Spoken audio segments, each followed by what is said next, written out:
todos, j'espère que vous allez bien pour commencer. L'affaire que je vous propose aujourd'hui s'est tout récemment déroulée en Italie et j'ai pas d'autre mot pour la qualifier qu'écœurante, incompréhensible. Vous verrez que le dénouement, vous-même vous allez débloquer parce que ça n'a ni queue ni tête. Mais avant de nous lancer dans le vif du sujet, laissez-moi vous présenter le sponsor qui m'accompagne depuis plus d'1 an maintenant, Nextory. Nextory, si je dois encore vous la présenter, c'est une application de lecture en streaming. C'est la seule application en France qui propose tous les formats de lecture. Sur la base d'un abonnement mensuel, vous avez accès en illimité à des milliers d'e-books, de BD, de séries exclusives, de journaux, de podcasts, ainsi qu'à 15 heures de temps d'écoute mensuel, soit environ 2 livres audio. Comme vous le savez, je suis une passionnée de lecture, donc forcément j'ai trouvé mon bonheur sur Nextory, entre autres les grands auteurs français classiques qui resteront mes préférés à tout jamais, Maupassant, Flaubert, George Sand, la base quoi. Il y a très régulièrement de nouveaux titres sur l'application. En ce moment, j'écoute La Reine Charlotte de Julia Quinn et Shonda Rhimes.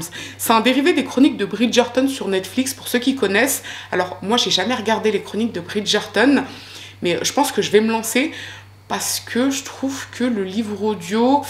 Ah, ça m'a tenté, ça m'a tenté. Et j'ai une offre très intéressante pour vous aujourd'hui. 45 jours d'essai sans engagement. Vous testez, et si ça vous plaît, si ça vous convainc, eh bien vous vous lancez dans l'aventure Nextory. Mais méfiez-vous, parce que vous risquez d'aimer comme moi j'ai succombé à la tentation.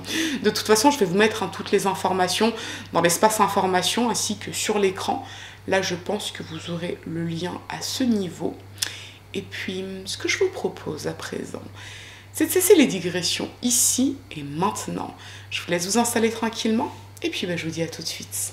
Appena ho saputo che era scomparsa, ho pensato subito che c'era qualcosa che non andava. Un mostro veramente, un mostro come si fa? Ma come cavolo si fa? Guardi, non ho parole, sono talmente nervoso. Allora, definirlo bestie potrei offendere le bestie. Penso di definirlo un mostro. L'histoire se déroule en 2023 en Italie, à Senago, une petite ville de 21 000 habitants située à 16 km de Milan. Le dimanche 28 mai, aux alentours de 19 h, Alessandro Impagnatiello sera à la gendarmerie accompagné de sa mère Sabrina pour signaler la disparition de sa compagne Giulia Tramontano. Il explique qu'il est parti travailler dans la matinée à 7 h du matin et lorsqu'il est rentré chez eux à 17 h, elle n'était plus là. Il a tenté de l'appeler, mais son téléphone est sur messagerie. Et les parents de Giulia, qui vivent près de Naples, n'ont pas eu de ses nouvelles de la journée, tout comme lui. Et Alessandro est particulièrement inquiet, puisque Giulia est enceinte de 7 mois. Ils attendent un petit garçon, Thiago. Alessandro a 30 ans, il travaille comme barman dans un hôtel de luxe à Milan. Giulia a 29 ans, elle est responsable de réservation dans le milieu hôtelier. Elle a grandi à Naples auprès de sa mère Loredana et de son père Franco. Et elle a un frère et une sœur, Chiara et Mario, avec lesquels elle est très proche. Elle vit à Milan depuis 5 ans, elle est en couple avec Alessandro depuis presque 3 ans et ils vivent ensemble depuis février 2021. Tout va a priori bien dans le couple. Alessandro est déjà papa d'un petit garçon de 7 ans qu'il a eu d'une précédente union et lui et Giulia attendent leur fils avec impatience. Cette disparition est très inquiétante, d'autant que lorsque les carabiniers se rendent au domicile d'Alessandro et Giulia, ils constatent qu'elle n'a rien emporté avec elle, ni son sac, ni ses cartes de crédit, ni des vêtements. Cela dit, Alessandro leur fait remarquer qu'il manque 500 € en liquide et le passeport de Giulia. Elle les aurait donc emportés avec elle. Mais pour aller où? Les heures qui suivent, les carabiniers tentent de géolocaliser le téléphone de Giulia, mais il est toujours éteint, il est sur messagerie et personne dans son entourage ne sait où elle se trouve. Le lendemain, très tôt dans la matinée, les parents de Giulia arrivent à Senago depuis Naples. Ils se rendent à l'appartement du couple pour demander des explications à Alessandro. Ils sont extrêmement inquiets. Ils n'apprécient pas Alessandro et ils sont convaincus que Giulia est partie à cause de lui. Il y a eu une dispute dans le couple et elle a décidé de partir et de s'isoler un peu pour faire le point. La famille de Giulia est interrogée par les carabiniers et sa mère, Loredana, explique que la dernière fois qu'elle a eu des nouvelles de sa fille, c'est en fin de journée le 27 mai. Giulia était effondrée. Elle avait contacté plusieurs membres de sa famille pour leur dire qu'elle comptait quitter Alessandro à cause d'une énième tromperie de sa part. Elle l'avait déjà quitté au mois de janvier parce qu'elle avait découvert qu'il la trompait et elle est ensuite retournée avec lui parce qu'elle était enceinte. Mais cette fois, c'était différent, elle voulait vraiment le quitter. Loredana confie aux enquêteurs que le samedi 27 mai dans l'après-midi, Giulia a rencontré la maîtresse d'Alessandro. Il s'agit d'une collègue barman italo-anglaise de 23 ans qu'on va appeler Louisa. Les deux femmes s'étaient contactées via les réseaux sociaux dans l'après-midi du samedi 27 mai et elles avaient décidé de se rencontrer à l'hôtel de Milan où travaillent Luisa et Alessandro afin de discuter de cette situation et pour confronter Alessandro. Mais il n'était pas venu au rendez-vous. En plus d'être fiancé à Giulia depuis 2 ans et demi, il fréquentait Luisa depuis presque 1 an et ils avaient des projets d'avenir ensemble. Et les deux femmes ont été totalement choquées. Luisa qui voit débarquer une femme enceinte jusqu'aux dents et Giulia qui se rend compte que l'homme avec lequel elle attend un enfant a une relation officielle avec une autre femme depuis 1 an. Donc forcément, en sortant de ce rendez-vous, Giulia a contacté des membres de sa famille pour leur en parler. Elle était chamboulée. Et le dernier message qu'elle a écrit, c'est à 21h50 le soir du 27 mai. Elle a écrit à l'une de ses amies qu'elle était fatiguée, qu'elle s'apprêtait à dormir. Et le lendemain, elle s'évapore. Habituellement, Giulia appelle sa mère le dimanche matin. Les deux femmes sont très proches. Mais Loredana explique aux enquêteurs qu'elle n'a pas eu de nouvelles de la journée. C'est d'ailleurs elle qui a poussé Alessandro à aller signaler sa disparition à la gendarmerie. Ça, c'est une piste intéressante pour les carabiniers. Ça pourrait expliquer un départ volontaire de Giulia. Elle serait partie pour prendre un peu de recul et elle aurait éteint son téléphone pour être tranquille. Ok, mais pour aller où ? Et pourquoi sa famille n'a plus de ses nouvelles depuis samedi soir ? Tandis que la protection civile et les carabiniers organisent des battues à Senago et dans les communes voisines, la famille de Giulia poste des avis de disparition sur les réseaux.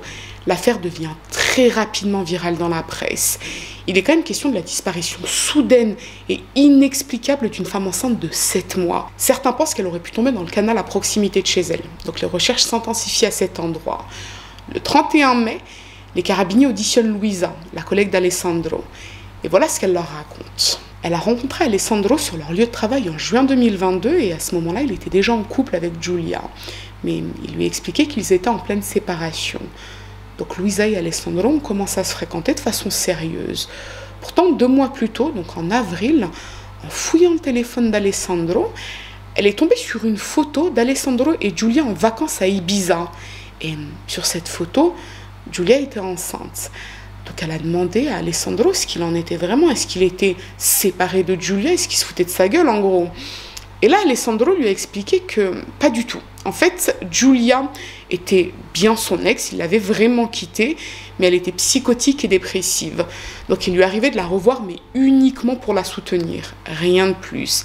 Et il avait même juré que l'enfant qu'elle portait n'était pas le sien. Luisa y avait plus ou moins cru, mais elle avait quand même des doutes. Alessandro l'avait déjà invité par le passé à venir passer quelques jours chez lui à Senago, et quand elle y était allée, il n'y avait pas de photo de Giulia, il n'y avait pas de vêtements de femme, donc elle pensait vraiment qu'il était célibataire.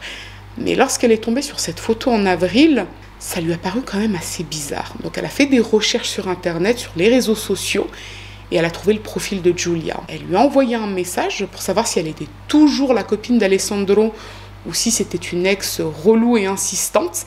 Et elles ont discuté ensemble le 27 mai, et c'est de cette façon qu'elles se sont rendues compte l'une et l'autre qu'elles étaient chacune la copine officielle d'Alessandro. Les deux femmes ont parlé un petit peu au téléphone et elles ont décidé de se rencontrer physiquement à l'hôtel où Luisa et Alessandro travaillent afin de discuter en face à face de toute cette situation et surtout pour confronter Alessandro. Elles sont arrivées à l'hôtel à Milan à 17h30, mais Alessandro était déjà parti. Il avait expliqué à son responsable que sa mère était malade, qu'il devait aller la chercher pour une urgence.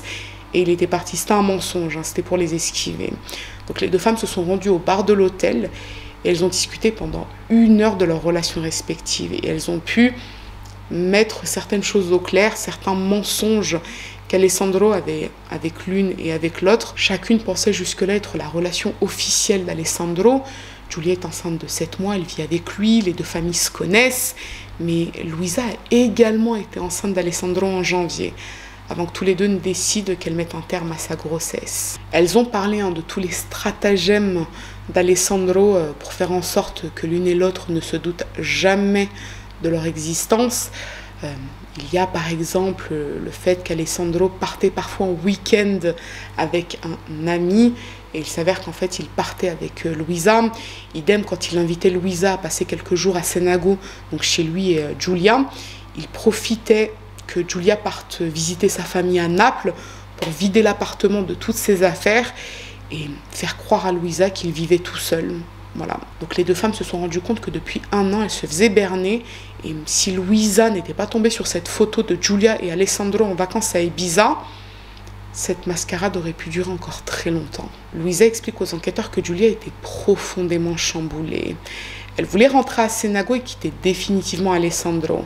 Et Luisa lui aurait proposé de venir passer la nuit chez elle pour se calmer et prendre un petit peu de recul. Mais Giulia voulait absolument rentrer et avoir une dernière conversation avec Alessandro. Les deux femmes se sont laissées à 18h30 et quelques heures après, Giulia a envoyé un message à Luisa pour lui dire qu'elle n'avait pas été tout à fait honnête avec elle. Elle lui aurait menti. Luisa a tenté de la rappeler pour comprendre son message, mais Giulia n'a pas répondu. Vers 23h30, Luisa a de nouveau tenté de joindre Giulia, mais pas de réponse. Elle a appelé Alessandro pour lui demander où se trouvait Giulia et si elle allait bien, et Alessandro lui a dit qu'elle dormait. Luisa a insisté pour parler avec elle, elle lui a dit « Ok, montre-la moi », elle s'est mise en visio pour qu'il lui montre Giulia, et là Alessandro lui a dit qu'en fait, Giulia était partie dormir chez une amie. Et il a pris son téléphone, il lui a montré le salon et la chambre pour lui prouver que Giulia n'était pas dans l'appartement. Mais Luisa explique aux enquêteurs qu'Alessandro semblait particulièrement agité et il était en sueur. D'après elle, Alessandro est impliqué dans la disparition de Giulia. Quelques heures après cet appel visio, vers 2h du matin, Alessandro s'est présenté devant chez elle et lui a demandé d'ouvrir la porte parce qu'il voulait arranger les choses avec elle. Et il lui a promis que Giulia n'était plus un obstacle à leur relation et que l'enfant qu'elle portait n'était pas de lui. Luisa a tellement flippé qu'elle a refusé de lui ouvrir la porte. Ça, pour les enquêteurs, c'est une déclaration très bizarre. Et ça contredit ce qu'Alessandro a dit, puisqu'il leur avait expliqué que Giulia avait passé la nuit chez eux et qu'elle était dans leur lit le dimanche matin quand il est parti travailler. Mais il n'a jamais parlé de cette escapade au milieu de la nuit. Toujours est-il que la mobilisation continue à Senago. De nombreux civils se joignent aux recherches pour retrouver Giulia, qui a disparu depuis 3 jours déjà. Mais du côté du parquet de la gendarmerie, c'est un tout autre scénario qui se dessine. Il y a beaucoup trop d'incohérences dans les déclarations d'Alessandro. Et puis, pourquoi Giulia serait-elle partie sans avertir sa famille? On parle quand même d'une femme enceinte de 7 mois. Donc même chamboulée, ça paraît peu probable qu'elle parte comme ça sans aucun effet personnel. Et surtout, compte tenu du nombre de caméras de surveillance à Senago, on l'aurait forcément vue quelque part. Quelques heures après le témoignage de Luisa, l'appartement du couple et la voiture d'Alessandro sont mis sous scellé pour être analysés par le RIS, la cellule scientifique de la gendarmerie, et c'est un véritable feu d'artifice. Le luminol révèle du sang de partout, à l'intérieur de l'appartement, dans le couloir de l'immeuble, dans les escaliers, et on trouve également de l'ADN de Giulia dans le coffre de la voiture d'Alessandro. Alessandro est réinterrogé par les carabiniers, il le confronte au témoignage de Luisa et aux éléments recueillis par le RIS, et finalement, il passe aux aveux. Giulia n'est pas partie, il l'a tuée. Mais c'est pas ce qu'on croit, il va tout nous expliquer. Le samedi 27 mai, vers 18h30, Giulia lui a envoyé des messages sur WhatsApp après sa rencontre avec Luisa. Elle le clashait dans ses messages. Elle lui disait que c'était une grosse merde, qu'elle était au courant de sa relation avec Luisa et qu'elle s'apprêtait à rentrer pour en discuter avec lui. Entre-temps, Giulia a contacté la mère d'Alessandro, Sabrina, pour lui dire qu'elle se trouvait à Milan, qu'elle voulait rentrer à Senago et qu'elle comptait quitter définitivement son fils. Sabrina et son compagnon sont venus la récupérer à un arrêt de métro à Milan et ils l'ont déposée devant chez elle à 19h30. Sur les caméras de surveillance de l'immeuble, c'est la dernière fois qu'on la voit vivante. Giulia est montée dans leur appartement, une dispute a éclaté et Alessandro dit que Giulia a pris un couteau dans la cuisine et qu'elle a tenté de se taillader les veines. Il s'est précipité vers elle et il a récupéré le couteau pour l'en empêcher, mais elle suppliait pour mourir. Donc en grand chevalier, il l'a poignardée au cou. Elle est tombée au sol et il lui a dit qu'elle pouvait à présent se reposer sereinement.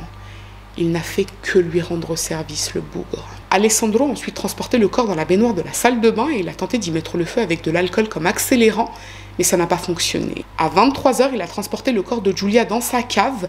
Leur appartement se situe au premier, donc il a traîné le corps dans les escaliers sans être vu. Puis il a nettoyé les traces de sang au sol. À 23h39, Luisa a appelé Alessandro pour lui demander où se trouvait Giulia. Il lui a dit qu'elle dormait, puis qu'elle était partie dormir chez des amis. Et vers 2h du matin, il s'est rendu devant chez Luisa pour arranger les choses, en lui expliquant que Giulia n'était plus un frein à leur relation. Mais Luisa a refusé de lui ouvrir la porte. Durant la nuit, Alessandro a stationné sur le parking de sa résidence et grâce aux caméras de sécurité de l'immeuble, on sait qu'il est retourné seul chez lui vers 3h20 avec un emballage sous le bras. C'est à ce moment-là, d'après ses déclarations, qu'il a décidé de descendre le corps dans son garage. Là, il a une nouvelle fois tenté d'y mettre le feu, mais avec de l'essence, et ça n'a pas totalement fonctionné. Puis il est retourné chez lui. Vers 7h du matin, il est ressorti de son immeuble avec des emballages en plastique qu'il a mis dans son coffre et il est retourné travailler à l'hôtel à Milan. Les sacs contenaient les affaires de Giulia tachées de sang ainsi que quelques-uns de ses effets personnels et les produits qu'il a utilisés pour nettoyer le sang chez eux.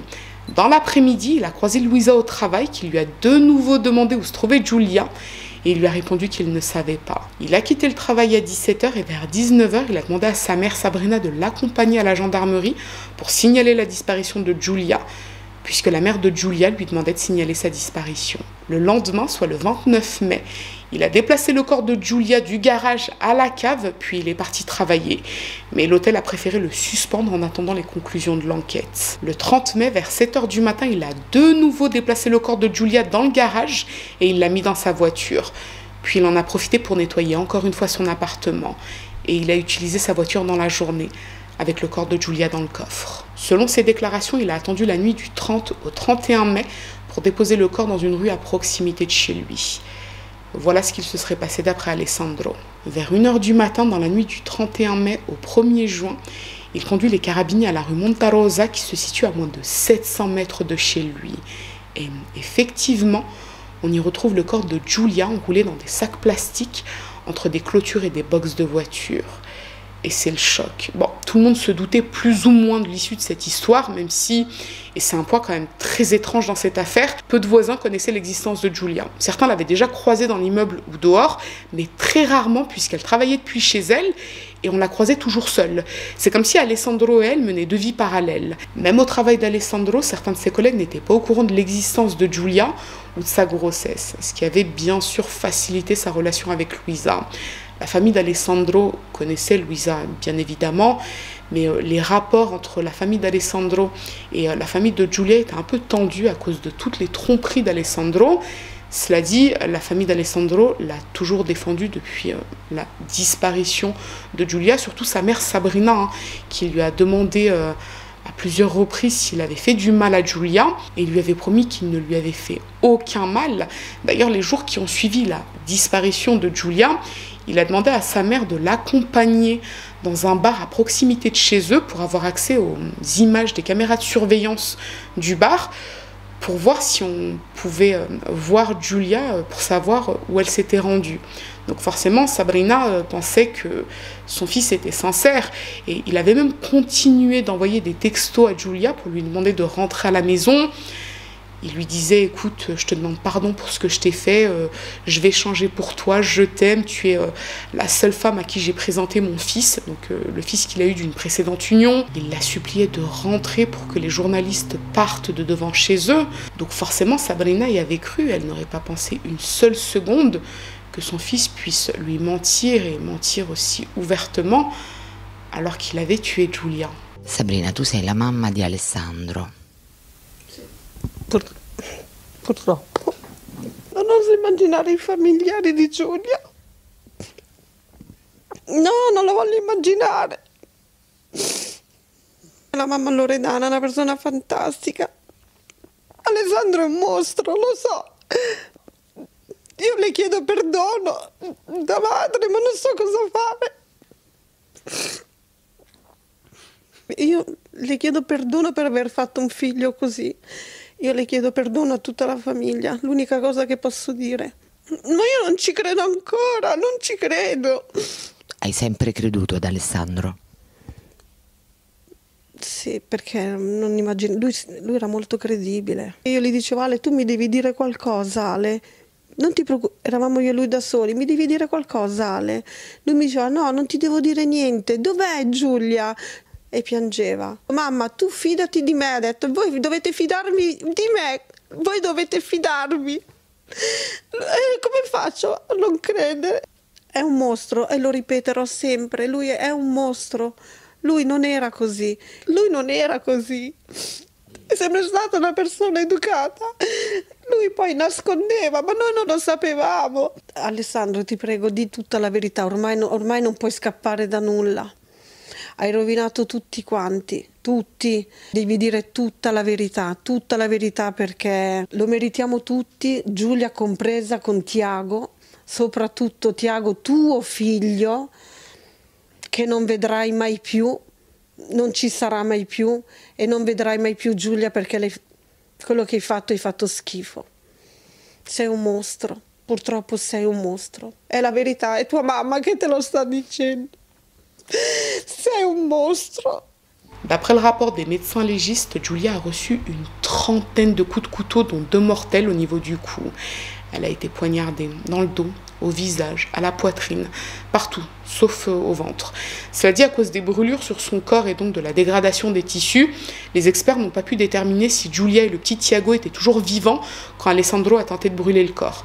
Et on ne sait pas non plus l'heure précise de la mort. Mais compte tenu de l'enquête des carabiniers, on sait qu'elle a été tuée le soir du 27 mai entre 19h30 et 20h30. Autre point important, il n'y a aucune trace de coupure au niveau des bras. Vous savez, les fameuses blessures que Giulia se serait faite pour sauter la vie avant que Sir Alessandro ne l'en empêche. Bon, tout le monde savait que cette histoire ne tenait pas la route, mais l'autopsie a pu clarifier ce point. Autant vous dire que c'est l'horreur absolue lorsque le rapport d'autopsie est rendu public. Alessandro avait parlé de 2 coups de couteau au niveau du cou, ce qui est déjà horrible en soi. Mais là, en réalité, il s'agit d'une véritable boucherie. Et il n'y a pas de mobile. Littéralement, il n'y a aucun mobile. D'après les échanges WhatsApp entre Giulia et Alessandro, elle comptait le quitter après avoir découvert sa tromperie. Giulia ne représentait aucune entrave pour lui s'il souhaitait poursuivre sa relation avec Luisa. Donc pourquoi l'avoir tuée? D'après les experts qui se sont penchés sur cette affaire, la réponse est assez simple. Alessandro est un manipulateur narcissique. Il a eu peur que ça se sache. Lorsqu'on regarde les échanges texto, WhatsApp entre lui et Giulia, on se rend compte qu'effectivement, leurs conversations sont quand même assez étranges. Pour vous donner un exemple, et pour que vous compreniez la raison pour laquelle on parle de lui comme d'un manipulateur narcissique, Giulia lui dit à un moment donné, écoute, je vais te quitter parce que c'est bon, en fait, je suis plus du tout sereine avec toi, j'en ai marre. Tu m'as trompé, tu continues de me tromper, je veux vraiment trouver le bon partenaire pour moi. Et Alessandro lui répond, mais quel genre de mère es-tu? Ton fils, il est même pas encore né que tu veux déjà quitter le père. Alors que c'est lui qui a commis la tromperie. Et durant son interrogatoire avec les carabiniers, il y a un point qui est souvent revenu. Alessandro a parlé de son fils de 7 ans et il a expliqué que la seule solution pour que son fils n'ait pas à porter la honte d'avoir un père meurtrier, c'est qu'il saute la vie. Donc en gros là, la thématique principale, c'est celle de la honte. Alessandro dit qu'il a tué Giulia parce qu'il était soumis au stress de ces 2 relations parallèles. Non, d'après les experts, il a tué Giulia parce qu'il a eu cette impulsion de manipulateur narcissique. Il ne voulait pas que son vrai visage soit révélé à tout le monde. Toujours est-il qu'à la suite de ses aveux, Alessandro est mis en examen pour meurtre, dissimulation de cadavres et interruption de grossesse sans consentement. Cela dit, la question de la préméditation est toujours discutée et elle est primordiale dans cette affaire. Les enquêteurs ont perquisitionné le domicile d'Alessandro et Giulia. Ils ont récupéré l'ordinateur et le portable. Et il s'avère qu'Alessandro a fait d'étranges recherches sur Internet le 27 mai vers 19h. Il a tapé baignoire en céramique brûlée ou encore comment créer un faux test ADN. Les jours précédents, il a cherché quels sont les effets de la morora sur l'être humain et il a même fait des recherches sur Alberto Stasi. C'est un Italien qui a été condamné pour le meurtre de sa copine Chiara en 2007. Je vous mets le lien ici puisque j'avais fait une vidéo sur cette affaire fort passionnante au demeurant. Et peut-être qu'il est tombé sur ma vidéo. Donc l'enquête doit déterminer s'il a effectué ses recherches dans le but de préparer le meurtre de Giulia, auquel cas il s'agit d'un assassinat. C'est quand même assez curieux qu'il glane des informations sur une baignoire en céramique brûlée quelques heures avant de tuer sa copine et de tenter de mettre le feu à son corps dans leur baignoire en céramique. Par ailleurs, les carabiniers ont également retrouvé un sac à dos avec des sachets de morora à l'intérieur.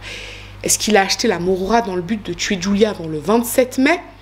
Là aussi, c'est un point à clarifier. Et le parquet souhaite également s'assurer qu'Alessandro n'a pas bénéficié de l'aide de qui que ce soit dans son entourage. Il a quand même conservé le corps pendant 4 jours avant de s'en débarrasser. Lui dit que non, il n'en a parlé à personne car il se sentait déjà suffisamment coupable de ce qu'il avait fait. Il ne voulait pas en plus de ça impliquer qui que ce soit dans cette histoire. Il a utilisé un diable pour transporter le corps tout seul. Et il conteste bien évidemment la préméditation. Il n'a pas préparé cet homicide. Il ne voulait même pas la tuer. C'est à cause du stress. Et ses recherches internet n'ont rien à voir avec Giulia. Giulia s'apprêtait à rentrer. Il savait qu'elle était au courant de sa liaison. Il était angoissé. Donc il a fait des recherches pour se changer les idées. Et il s'avère qu'il y avait une tache dans sa baignoire en céramique. Donc, il a fait ses recherches pour voir comment nettoyer cette tache. Bref, le 2 juin, contre l'avis du parquet, la juge a finalement exclu la préméditation dans ce dossier au motif que, d'après ce que j'en ai compris, le laps de temps n'est pas suffisant entre les recherches internet d'Alessandro et le meurtre de Giulia. Les recherches ont été faites moins d'1 heure avant le meurtre. Donc, d'après la juge, Alessandro n'a pas eu le temps de suffisamment réfléchir l'homicide pour que cela soit prémédité. Dans le cas présent, il s'agit davantage de coordination que de préméditation. Bon, je vais vous lire ce que j'ai trouvé sur la question, puisque je ne suis pas une experte en droit. Alors, la loi italienne indique que la préméditation implique un enracinement constant de l'intention d'homicide, confirmée par une étude préalable et minutieuse des occasions et des possibilités d'exécution, une organisation adéquate des moyens et la préparation des modalités d'exécution. La coordination préalable, quant à elle, est reconnue lorsqu'il existe une organisation minimale des moyens nécessaires à l'exécution, qui a toutefois lieu dans la phase immédiatement antérieure. Bon, je sais que c'est très technique, hein, mais voilà, gardons en tête qu'il y a une jurisprudence italienne qui a parfaitement défini le cas de la préméditation, et dans le cas d'Alessandro, ça n'entre pas en compte. Les funérailles de Giulia Tramontano et du petit Tiago se sont tenues le 11 juin à Sant'Antimo, près de Naples, la ville natale de Giulia. Des milliers de personnes y ont assisté pour leur rendre un dernier hommage. Et cette affaire est particulièrement intéressante, puisque elle fait beaucoup parler actuellement, dans le sens où, déjà par rapport au chef d'accusation de meurtre, beaucoup d'Italiens ne sont pas d'accord avec ça, puisque il y a préméditation d'après eux, donc il s'agit d'un assassinat. Maintenant, comme je vous l'ai dit, la jurisprudence italienne a clarifié ce point, donc il sera jugé pour meurtre. Et il y a un autre point qui est beaucoup discuté, c'est le chef d'accusation d'interruption de grossesse sans consentement. Pour beaucoup, ça n'a pas de sens. Giulia était enceinte de 7 mois. Des bébés peuvent naître à 7 mois et ils sont viables. Donc pourquoi Alessandro n'est pas inculpé pour double homicide ?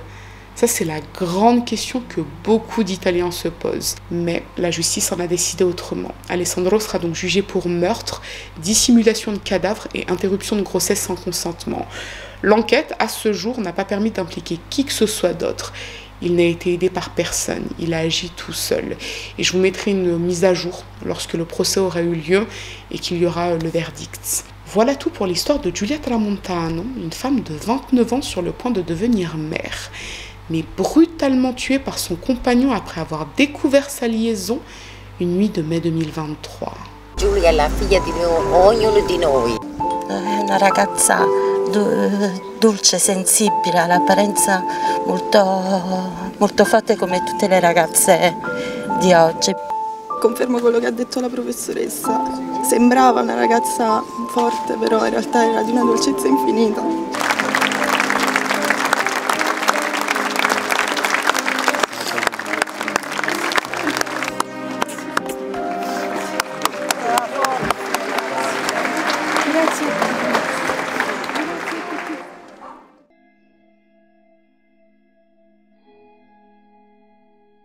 Bon, et bien si vous en êtes à cette partie, j'en suis très contente parce que ça signifie que vous avez regardé l'entièreté de la vidéo.